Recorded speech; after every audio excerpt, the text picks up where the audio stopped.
This is a lesson plan for a half second grader and it is split into two 30-minute lessons. The lesson starts with the teacher asking the pupils in Swedish to go out into the forest or to the schoolyard and find 3 things that they can compare in stor, större, störst. When all the children are back, the teacher tells them what these are called in English: big, bigger, biggest. The teacher first shows what objects she or he has found and then puts them into 3 separate boxes while clearly saying big, bigger, biggest. After this, it's the pupils' turn to categorize their 3 objects. They will then come forward one at a time and put each object in the different boxes while loudly saying, this is big, this is bigger, and this is biggest.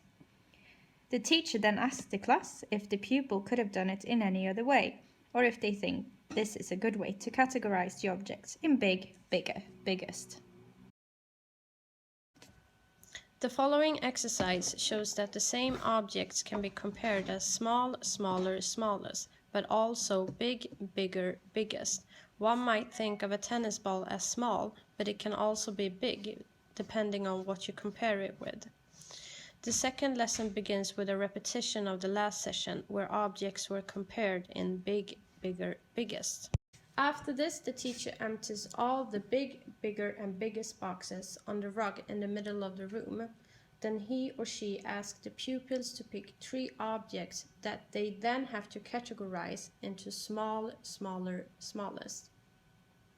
Once all the pupils have categorized their objects, they get to tell their classmates which one is the small, the smaller, the Now the teacher will use the whiteboard where she or he will show the words big, bigger, and biggest. He or she will then pick 3 pictures and ask the pupils, what's this?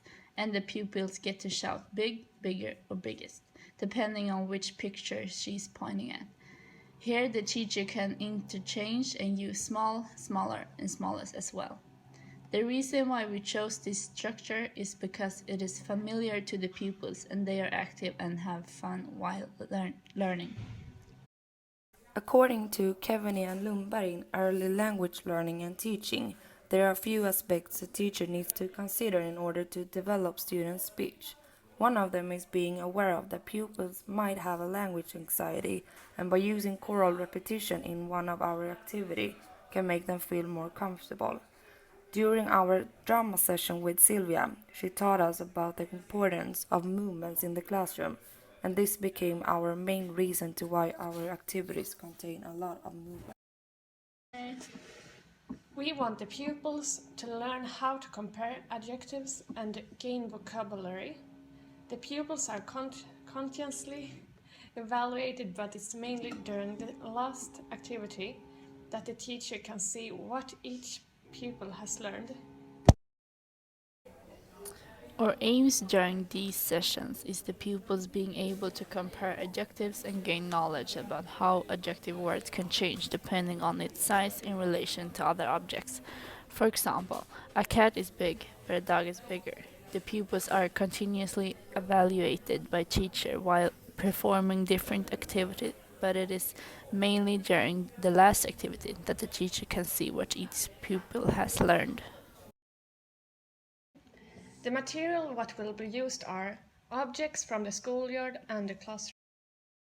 The pupils might find it difficult to put compared adjectives into a sentence.